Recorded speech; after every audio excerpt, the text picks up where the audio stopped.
What would you do if everyone you trusted turned their backs on you? If the very people sworn to protect you cast you out into the wilderness to die? This is the story of Lyra Blackthorne, a young woman whose life was shattered by a single prophecy, and the Alpha, king who dared to see the truth when no one else would. Don't forget to subscribe to our channel so you never miss these incredible supernatural stories. Chapter 1. The Oracle's Curse. The scent of burning sage filled the sacred grove as Oracle Meredith raised her gnarled hands toward the blood moon hanging like a crimson eye in the midnight sky. Around her, the silver moon pack gathered in a perfect circle, their eyes reflecting the firelight as they waited for the prophecy that would determine young Lyra's fate. Lyra knelt in the center, her 19th birthday marking the night she would finally learn her destined role within the pack. Her heart hammered against her ribs as she felt the weight of hundreds of gazes upon her. Among them, her parents stood with pride gleaming in their eyes. Her father, Beta Marcus, and her mother, the pack's head healer, Elena. "The moon speaks," Oracle Meredith's voice cracked like ancient wood. Her milky white eyes rolled back, revealing only the whites as the prophecy began to flow through her. I see darkness.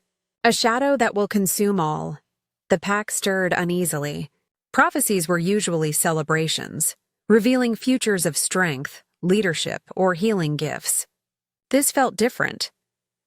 "She who bears the mark of the crescent moon," the oracle continued, her voice growing stronger and more terrible, "will bring about the fall of the old ways. Through her, the ancient bloodlines will crumble. She is the harbinger of the end times, the one who will destroy everything we hold sacred."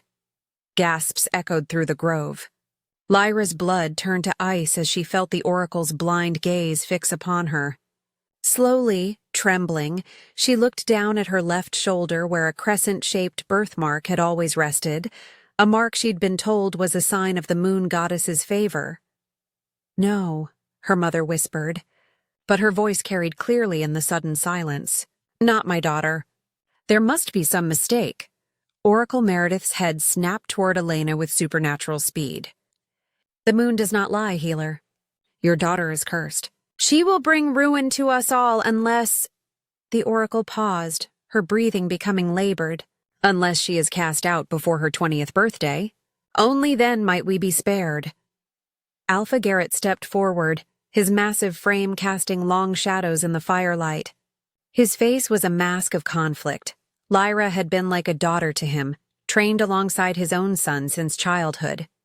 But the oracle's word was law.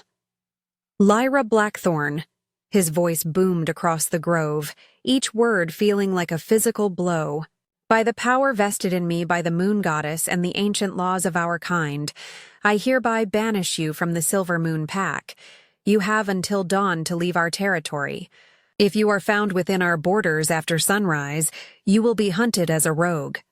Alpha, please." Lyra's father stepped forward, his beta instincts warring with his paternal love. "She's just a child. There must be another way." "Silence!" The Alpha's roar shook the very trees. "Would you have me defy the oracle? Would you see our entire pack destroyed for the sake of one cursed soul?" Lyra felt the world spinning around her. This couldn't be happening. These people had raised her, loved her, protected her.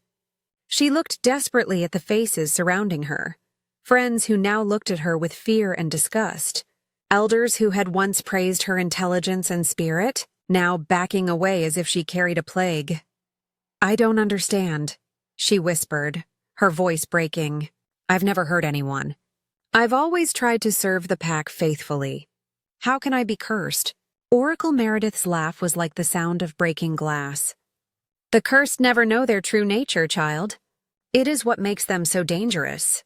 You may believe yourself innocent, but darkness runs in your very blood. I can smell it on you, the scent of destruction and chaos."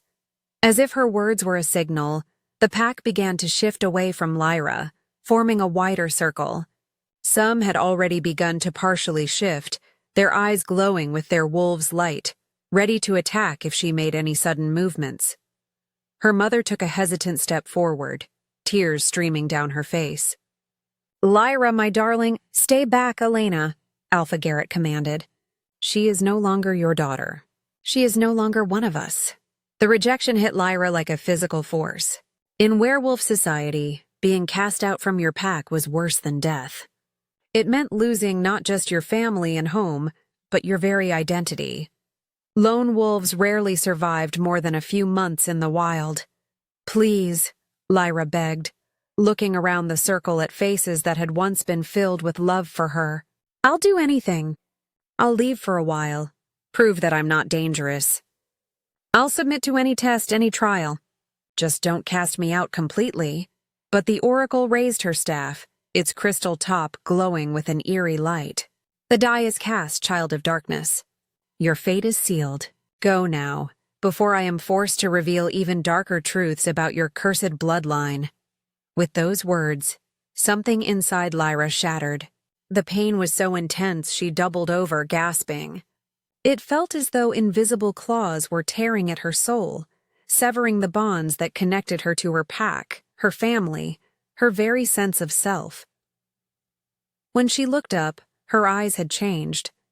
Where once they had been a warm brown, now they glowed with an otherworldly silver light, the mark of the truly cursed.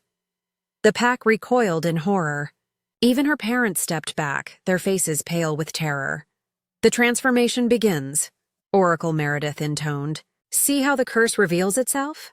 She is no longer fully wolf, no longer fully human. She is something other, something that should not exist. Lyra struggled to her feet, her legs shaking. The silver glow in her eyes intensified, and she could suddenly see things she'd never noticed before. The threads of power connecting each pack member. The way the oracle's magic pulsed with a sickly green light. The fear scent rolling off everyone in waves. I see you, she whispered, her voice carrying a strange harmonic that made everyone flinch. I see what you really are. For just a moment, her gaze locked with Oracle Meredith's, and the old woman's confident expression flickered. In that instant, Lyra saw something that chilled her to the bone. The oracle wasn't just delivering a prophecy. She was enjoying this. There was malice in her blind eyes, satisfaction in her cruel smile. But before Lyra could process this revelation fully, Alpha Garrett's patience ran out. Enough! He roared, his own eyes blazing gold as his wolf pressed close to the surface. You will leave now, or we will make you leave. The choice is yours. Lyra looked one last time at her parents. Her father's face was a mask of anguish, but he made no move to help her. Her mother was sobbing openly, but she too remained frozen in place, bound by pack law and the Alpha's command. I'll remember this, Lyra said quietly, her silver eyes sweeping across the assembled pack. All of you? When the truth comes to light, I'll remember who stood by and watched as an innocent was condemned. She turned and walked toward the edge of the grove, each step feeling like she was walking through quicksand. Behind her, she could hear whispered conversations beginning, the pack already discussing how to cleanse the territory of her presence. As she reached the tree line, Oracle Meredith's voice followed her one last time. Run far, child of darkness. Run fast. For there are others who hunt the cursed, and they are far less merciful than we have been tonight. Lyra didn't look back. She couldn't. If she did, she knew she would break completely. And she needed what little strength she had left to survive the wilderness that awaited her. As she disappeared into the dark forest, none of the pack noticed the satisfied smile that played across Oracle Meredith's lips, or the way her fingers traced a small, intricate symbol carved into her staff. A symbol that had nothing to do with moon goddess worship and everything to do with much darker powers. The curse had been cast, but not in the way anyone believed. And somewhere in the vast wilderness beyond pack territory, the Alpha King scouts were already moving, drawn by reports of strange magical disturbances and the scent of something unprecedented on the wind. What dark secret is Oracle Meredith hiding? And why do the Alpha King scouts seem to be searching for something, or someone, specific? The answers will shock you in Chapter 2. Chapter 2. The Alpha King's Discovery. 3 weeks had passed since Lyra's banishment, and she had learned that survival was a cruel teacher. Her once soft hands were now calloused and scarred from foraging for food and building makeshift shelters. Her clothes hung in tatters, and her body had grown lean from hunger. But it was the loneliness that truly threatened to destroy her. Werewolves were pack animals by nature. Being alone for extended periods could drive them mad, and Lyra could feel the edges of her sanity beginning to fray. She talked to herself constantly, just to hear a voice, and sometimes caught herself responding to conversations that existed only in her mind. The silver glow in her eyes had only grown stronger, and with it came abilities she didn't understand. She could sense things from miles away. The approach of storms, the presence of other supernatural creatures, even the emotional states of animals. It was as if the curse had awakened something dormant in her bloodline, something that made her more than just a werewolf. On this particular morning, she was crouched by a stream, trying to catch fish with her bare hands, when she heard them, the sound of horses approaching at a gallop. Her enhanced senses immediately picked up the scent of multiple werewolves, but these weren't from her former pack. These wolves carried the distinctive musk of power, of authority that came from the highest levels of werewolf society. Panic shot through her. Rogues were killed on sight by most packs, and she had no way to prove she wasn't dangerous.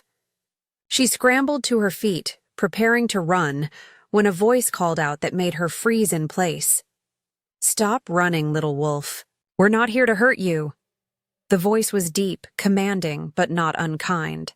It carried the unmistakable authority of an alpha, but there was something more, a resonance that seemed to vibrate through her very bones. Slowly she turned to face the approaching riders. There were 5 of them, all mounted on massive war horses and dressed in the black and silver of the royal guard. But it was the man in the center who stole her breath away. Even from a distance, his presence was overwhelming, tall and broad-shouldered, with dark hair that caught the morning sunlight and eyes that seemed to see straight through to her soul. This was no ordinary alpha.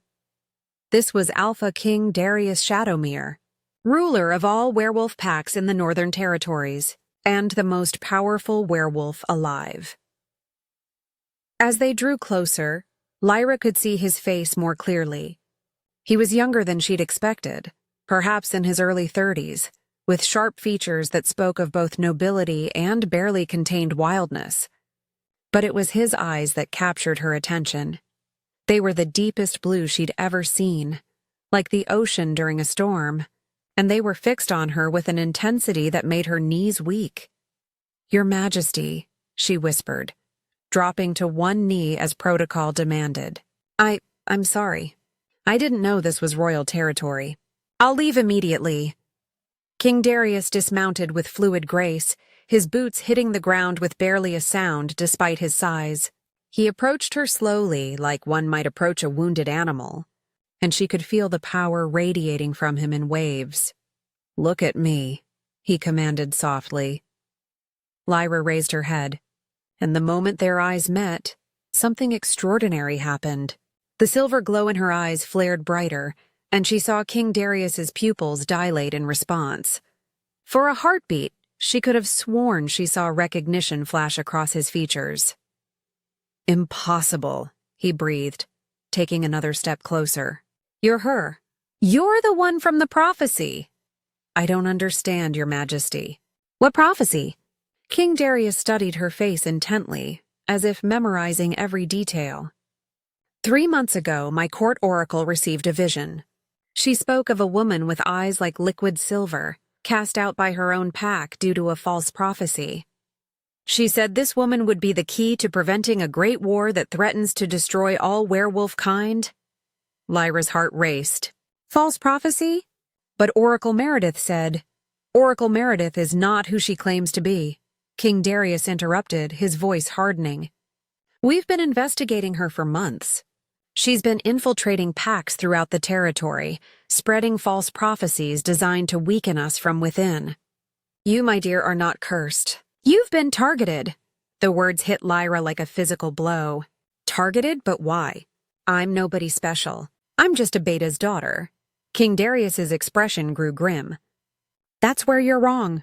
Tell me, what do you know about your mother's bloodline? She's a healer. Her family has always served the pack in that capacity. Her maiden name was Moonwhisper, wasn't it? Lyra nodded, confused by the direction of the conversation. The Moonwhisper line is one of the oldest and most powerful magical bloodlines in werewolf history, King Darius explained. They were the original oracle family, blessed by the moon goddess herself with the gift of true prophecy. The line was thought to have died out 3 centuries ago. That's impossible. My mother never showed any prophetic abilities. Because the gift often skips generations, and it's usually triggered by extreme emotional trauma. His eyes softened with sympathy, like being cast out by your pack and left to die alone. As if summoned by his words, Lyra suddenly felt a strange tingling sensation behind her eyes. Images began to flash through her mind, not memories but visions of possible futures. She saw herself standing beside King Darius in a great battle, silver light pouring from her hands as she fought against creatures of shadow and malice. She saw Oracle Meredith's true form revealed, not an elderly werewolf, but something far more sinister. And she saw a great darkness rising from the south, threatening to consume everything in its path. I can see it, she gasped, stumbling backward. The war you mentioned. It's coming soon. There are creatures that aren't werewolves. They're using false oracles to weaken the packs, to make us turn against each other. King Darius caught her as she swayed, his strong arms steadying her. The moment his skin touched hers, the visions became clearer, more focused. She could see the enemy's plan in perfect detail, how they intended to use the chaos of pack infighting to launch their invasion. You see it too, she whispered, looking up into his storm-blue eyes. When you touch me, you can see what I see. Yes, he admitted, his voice rough with emotion. It's the mate bond. We're destined to be partners in this fight, Lyra. The moon goddess herself has bound our fates together. The revelation should have been overwhelming. But instead, Lyra felt a sense of rightness settle over her. Everything that had happened, the false prophecy, her banishment, even the weeks of suffering in the wilderness, had led to this moment. The oracle who gave you the true prophecy, she said suddenly. Where is she now? King Darius's expression darkened. Dead. Murdered 3 days after she delivered the vision. We found her body drained of blood with strange symbols carved into her skin. The same symbols we've been finding at sites where false oracles have appeared. Then we're running out of time. In my vision, I saw the enemy making their move during the next new moon. That's less than 2 weeks away. Which is why we need to move quickly. King Darius helped her to her feet, his hands lingering on her arms. I'm taking you back to the capital. You'll be safe there while we prepare for what's coming. What about my pack? They're in danger too, aren't they? Even though they cast me out, I can't just let them be slaughtered. The Alpha King's respect for her grew visibly. Even after everything her pack had done to her, she still wanted to protect them. We'll send warnings to all the packs, including Silvermoon. But Lyra, you need to understand, many of them won't believe us. The false oracles have done their work too well. Some packs may even see you as a threat when they learn you're alive. Then we'll have to make them believe, she said, with a determination that surprised them both. I won't let innocent people die because of lies. King Darius smiled for the first time since their meeting, and the expression transformed his entire face. Spoken like a true Luna Queen. Luna Queen? Lyra's eyes widened. But we barely know each other. The mate bond doesn't automatically mean no, he agreed, stepping closer until she could feel the heat radiating from his body. It doesn't. But I've been searching for you my entire life, Lyra Moonwhisper. Not just because of the prophecy, but because I could feel you out there, waiting for me. The bond may have brought us together, But what happens next is our choice." Before she could respond, one of his guards called out urgently, "Your Majesty!" Riders approaching from the south. They bear the banner of the Silver Moon Pack. King Darius's expression immediately shifted to one of protective alertness. "How many?" "A dozen, sire." "And they're moving fast." Lyra's blood ran cold. "They're coming for me. Oracle Meredith must have convinced them that I'm still a threat, even in exile. Then they're about to learn what it means to threaten the Alpha King's mate," Darius growled, his eyes beginning to glow with his wolf's light. Guards, defensive positions. "No one touches her." As the sound of approaching hoofbeats grew louder, Lyra felt the silver glow in her eyes intensify. Whatever was about to happen, she knew it would change everything. The girl who had been cast out in shame was gone. In her place stood a woman who was beginning to understand her true power and the destiny that awaited her. But will King Darius be able to protect her from her former pack? And what will happen when Oracle Meredith's true nature is finally revealed? The confrontation that will shake the very foundations of werewolf society is coming in Chapter 3. Chapter 3. The Confrontation. The Silver Moon Pack warriors emerged from the tree line like avenging spirits, their wolves barely contained beneath their human facades. Alpha Garrett led them, his face a mask of grim determination, while Oracle Meredith rode beside him on a black mare, her blind eyes somehow fixed directly on Lyra despite the distance. "Stand down," King Darius commanded, his voice carrying the full weight of his royal authority. "You are in the presence of your king." Alpha Garrett pulled his horse to a halt, confusion flickering across his features as he took in the scene before him. His banished pack member stood beside the most powerful werewolf in the Northern Territories, and the Alpha King's protective stance left no doubt about his intentions. "Your Majesty," Garrett said carefully, dismounting and offering a respectful bow. "We had no idea you were in the area. We're tracking a dangerous rogue who escaped our territory 3 weeks ago." "The only danger here," King Darius replied coldly, "is the false oracle you've brought into your pack." Oracle Meredith's laugh was like the sound of breaking bones. "False oracle?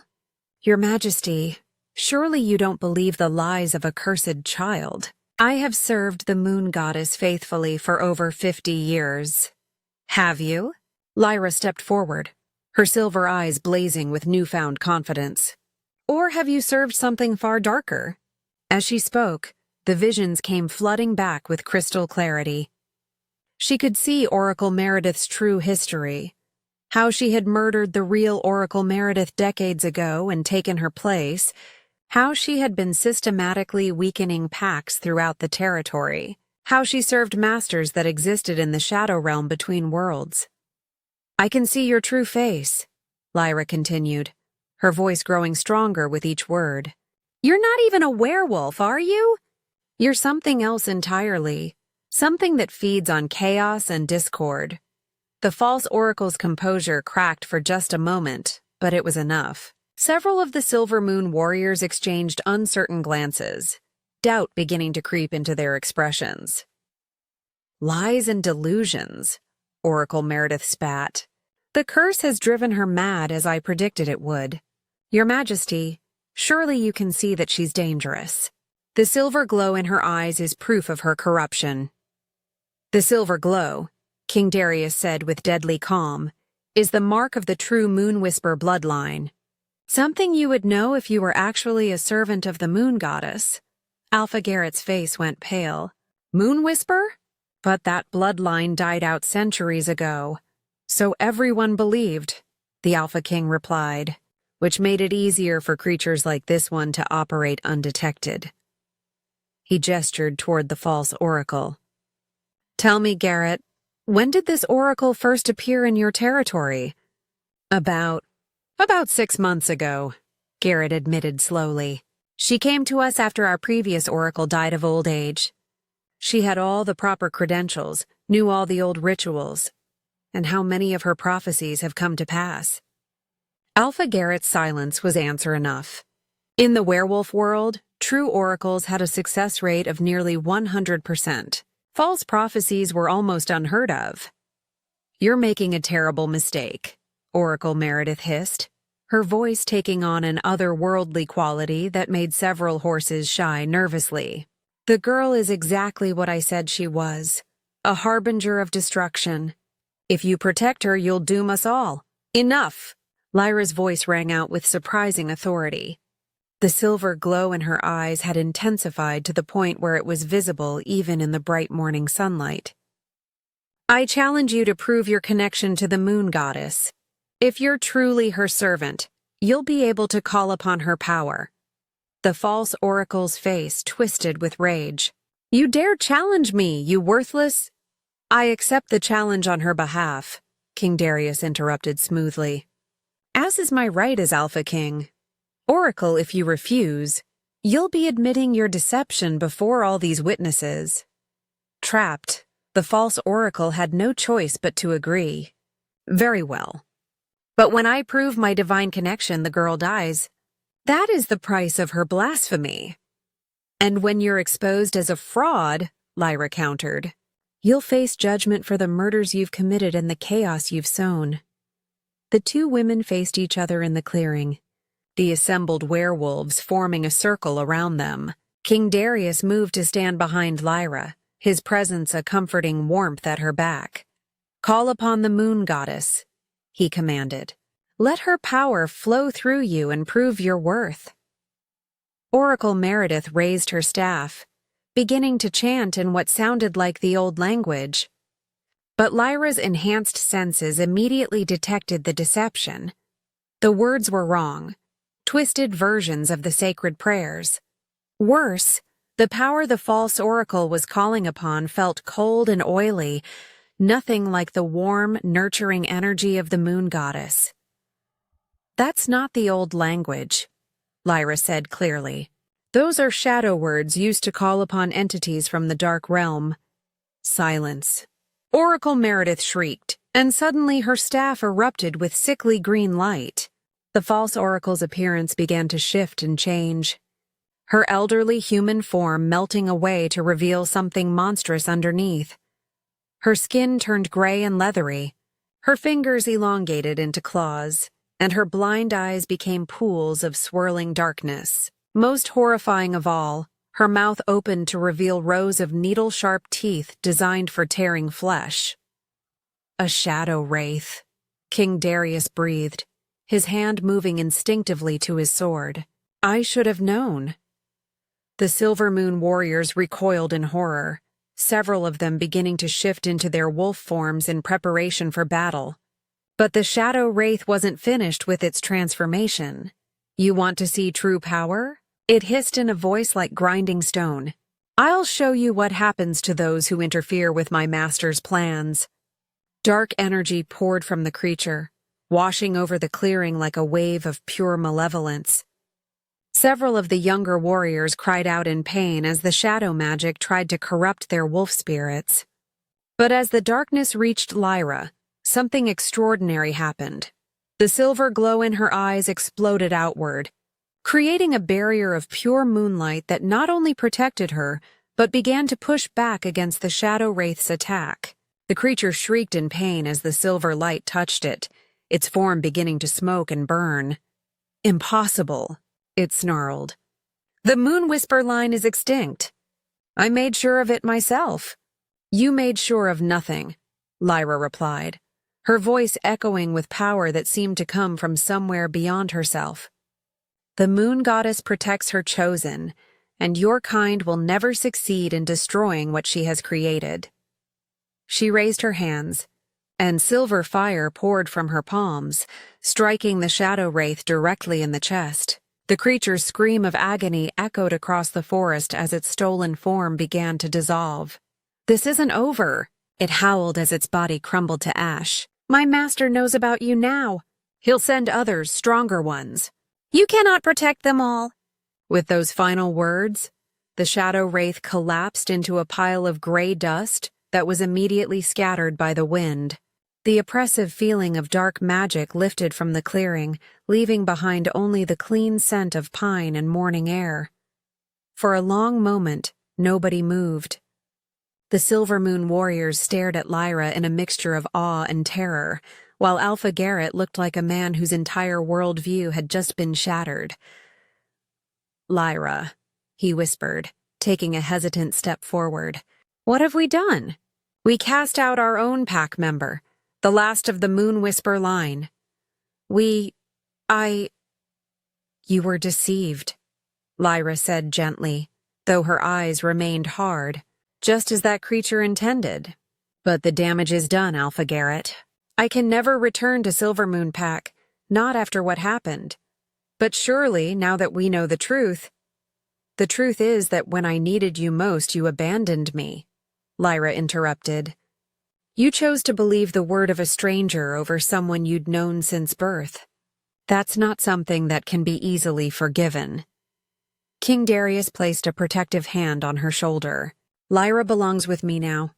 She's my mate, and she'll serve as Luna Queen when we're properly bonded. Her place is at the royal court, not in a pack that was so quick to cast her aside." Alpha Garrett's face crumpled with grief and shame. "We were wrong. Terribly, unforgivably wrong. But Lyra, you're still pack, still family. My parents stood by and watched as I was banished," Lyra said, her voice breaking slightly. "They made their choice that night. Now I'm making mine." She turned to face King Darius, her silver eyes meeting his storm blue ones. "If you'll have me, Your Majesty, I'd like to accept your offer. There's a war coming, and I want to help you prepare for it." "Always," he said softly, his hand moving to cup her cheek. "You'll always have a place by my side." As they prepared to leave with the royal guard, Alpha Garrett made one last desperate plea. "At least let us help in the coming war. Let us fight beside you to make amends for our mistake." King Darius looked to Lyra, letting her make the decision. After a long moment, she nodded slowly. "Send word to all the packs," she said. "Tell them what really happened here today. Tell them that the shadow wraiths are real, and they're coming. Any pack that wants to survive what's coming will need to unite under the Alpha King's banner." "And if they refuse?" Alpha Garrett asked. Lyra's expression hardened. "Then they'll face the darkness alone, just as they forced me to do." As the royal party rode away toward the capital, none of them noticed the small wisp of gray smoke that rose from the spot where the shadow wraith had died. In the shadow realm, its master had felt the creature's destruction, and his rage was terrible to behold. The Moonwhisper heir had revealed herself at last. Now the real war could begin. The shadow wraith's master knows about Lyra now, and he's preparing to unleash forces that will test her newfound powers to their limits. Can she and King Darius unite the fractured packs in time? The epic conclusion awaits in Chapter 4. Chapter 4. The final battle 2 weeks had passed since the confrontation in the forest, and the royal capital of Shadowhaven had become a fortress.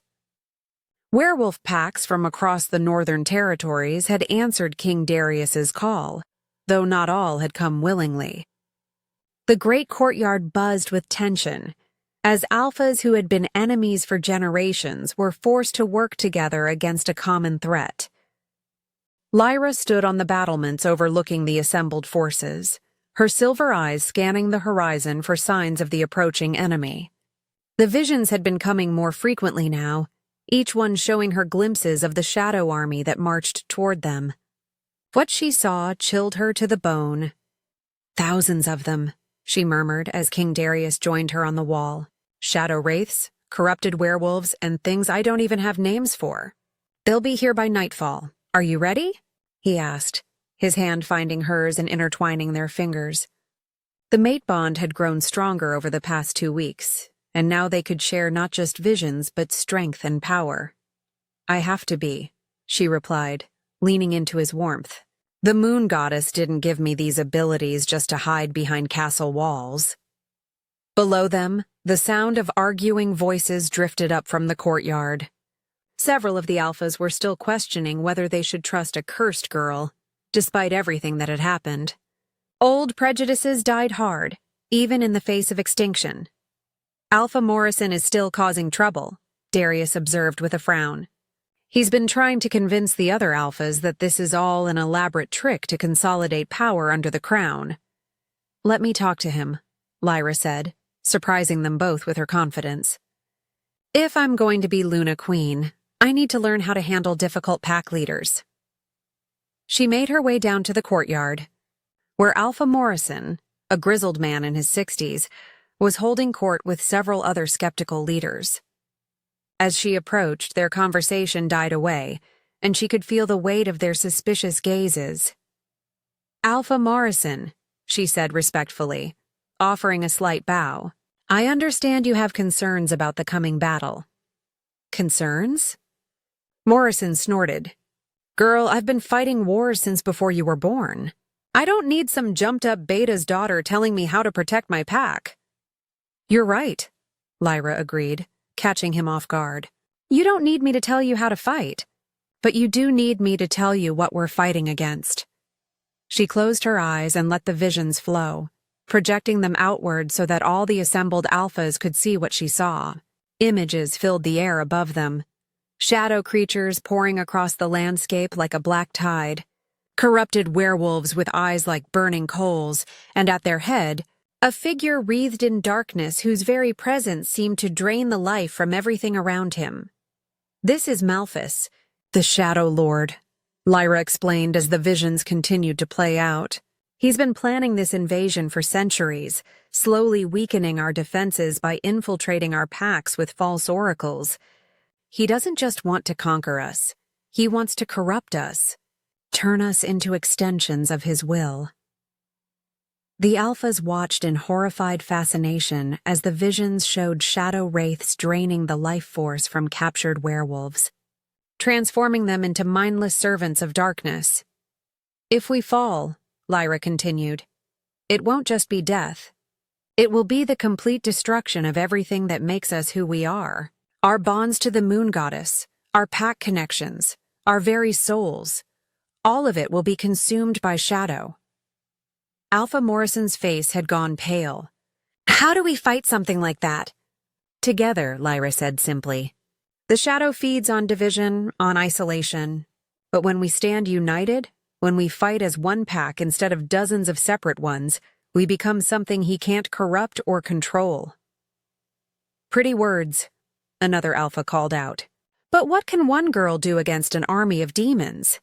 In response, Lyra let her power flow freely for the first time since arriving at the capital. Silver light poured from her skin, washing over the assembled werewolves like warm moonlight. Where the light touched them, they felt their connection to the moon goddess strengthen, their wolves becoming more vibrant and alive than they'd ever been. I am the last of the Moonwhisper line, she said, her voice carrying clearly across the suddenly silent courtyard. My bloodline was blessed by the moon goddess herself to serve as a bridge between the mortal and divine realms. I can channel her power directly, and through the mate bond, I can share that power with King Darius. Together, we can create a beacon of light that will burn away the shadows. But only if we have something worth protecting, King Darius added, appearing at her side. Only if we can prove that werewolf civilization is worth preserving. That means putting aside old grudges and fighting as one people. Alpha Morrison studied them both for a long moment, then slowly nodded. You're asking us to trust you with our lives, our packs, everything we hold dear. Yes, Lyra said without hesitation. I am. Then you'd better not let us down, Luna Queen. The formal acknowledgement of her title sent a ripple of acceptance through the assembled alphas. One by one, they knelt in submission, offering their loyalty to the crown and to the woman who would stand beside their king in the coming battle. As the sun began to set, the shadow army finally appeared on the horizon. They moved like a living darkness, consuming the landscape as they advanced. At their head rode Malphus himself, a figure of such malevolent power that even looking at him from a distance made the werewolves' wolves whimper in terror. Positions, King Darius commanded, his voice carrying across the battlements. "Remember the plan! Hold the walls until Lyra and I can reach the Shadow Lord." The battle began with a sound like thunder as the Shadow Army crashed against the castle's defenses. Corrupted werewolves scaled the walls with inhuman speed, while shadow wraiths phased through solid stone, their claws dripping with dark energy that could poison a werewolf's spirit with a single touch. But the defenders were ready. United under a single banner for the first time in generations, the werewolf packs fought with a coordination and ferocity that surprised even themselves. Alpha Morrison led a charge that drove back the first wave of attackers, while other pack leaders coordinated defensive formations that had been perfected over centuries of warfare. In the center of it all, Lyra and King Darius fought as one. The mate bond allowed them to anticipate each other's movements perfectly, and Lyra's silver light provided protection against the shadow creature's corrupting touch. Together, they carved a path through the enemy forces, heading straight for Malphas. The Shadow Lord waited for them in the castle's great hall, having somehow bypassed all the outer defenses. Up close, he was even more terrifying. A figure of living darkness with eyes like burning stars, and a voice that seemed to come from the depths of hell itself. "So," he said as they entered, "the last Moonwhisper finally reveals herself. I've been hunting your bloodline for 3 centuries, child. Your ancestors were quite troublesome." "Not as troublesome as I'm going to be," Lyra replied, silver fire already beginning to gather around her hands. Malphas laughed, a sound like breaking glass. "You think your little light show can harm me? I am Shadow Incarnate, the void between stars. I existed before your moon goddess drew her first breath." "Maybe," King Darius said, moving to flank the Shadow Lord. "But you've never faced the two of us together." The battle that followed shook the very foundations of the castle. Malphas wielded darkness like a weapon, sending waves of shadow energy that could drain the life from anything they touched. But Lyra's silver light proved to be his perfect counter, burning away his attacks and forcing him to rely on more conventional methods. King Darius fought with the skill of a warrior born, his blade wreathed in moonlight thanks to Lyra's power. Together, they pressed the Shadow Lord back, but he was far from defeated. "You cannot win!" Malphas snarled as he unleashed a wave of corruption that turned the very stones of the castle black. "Even if you destroy this form, I will return. I am eternal." "No," Lyra said, her eyes blazing with silver fire. "You're not." She reached out through the mate bond, drawing on King Darius's strength while pouring her own power into him. Together, they became something greater than the sum of their parts. A living conduit for the moon goddess's divine energy. The silver light that erupted from them was blinding in its intensity. It washed over Malphas like a cleansing flame, burning away not just his physical form, but the very essence of what he was. His screams of agony echoed across dimensions as centuries of accumulated darkness were purged from existence. "Impossible," he gasped as his form began to dissolve. "The old powers are dead. The age of magic is over." "The age of your kind of magic is over," Lyra corrected. "But love, loyalty, and the bonds that unite us, those will never die." With a final shriek of rage and disbelief, Malphas crumbled to ash, his destruction sending shockwaves through the Shadow Army. Without their master's will to sustain them, the corrupted creatures began to collapse, their stolen life force returning to the natural world.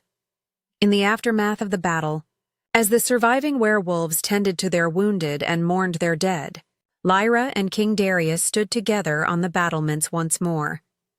The mate bond between them had evolved during the fight, becoming something deeper and more permanent than either had expected. "So," Darius said softly, his arm around her waist, "ready to be Luna Queen officially?" Lyra smiled, her silver eyes reflecting the light of the full moon that had risen during the battle. "I think I can handle it. After all, I've had good practice dealing with difficult situations. The packs will follow you now," he observed. After what they saw tonight, no one will ever question your right to rule. Good, she said firmly, because there's a lot of work to do. We need to rebuild the trust between packs, establish new protocols for identifying shadow infiltrators, and make sure something like this never happens again. And we need to start thinking about the future, Darius added meaningfully, about the next generation of Moonwhispers. Lyra blushed but didn't pull away. One crisis at a time, Your Majesty. As they stood together under the moonlight, surrounded by the packs they had united and the kingdom they would rule together, Lyra reflected on the journey that had brought her here. She had been cast out as a cursed child, but she had found her true destiny as a bridge between the mortal and divine realms. The girl who had knelt in shame before a false oracle was gone. In her place stood Luna Queen Lyra Moonwhisper Shadowmere, protector of all werewolf kind, and the woman who had proven that even the darkest curse could be transformed into the greatest blessing. And in the distance, carried on the night wind, came the sound of howls, not of mourning but of celebration. The packs were singing to the moon, their voices united in a harmony that hadn't been heard for generations. The age of shadows was over. The age of unity had begun, and so ends the incredible journey of Lyra Moonwhisper, from Outcast to Luna Queen. Her story reminds us that sometimes our greatest trials are actually preparing us for our greatest triumphs. What seemed like a curse was actually a blessing in disguise. And the very people who cast her out ultimately needed her to save them all. If you enjoyed this epic tale of love, betrayal, and redemption, please give this video a thumbs up and subscribe to our channel for more incredible supernatural stories. What did you think of Lyra's transformation from cursed outcast to powerful Luna Queen? Let us know in the comments below, and don't forget to hit that notification bell so you never miss our latest uploads.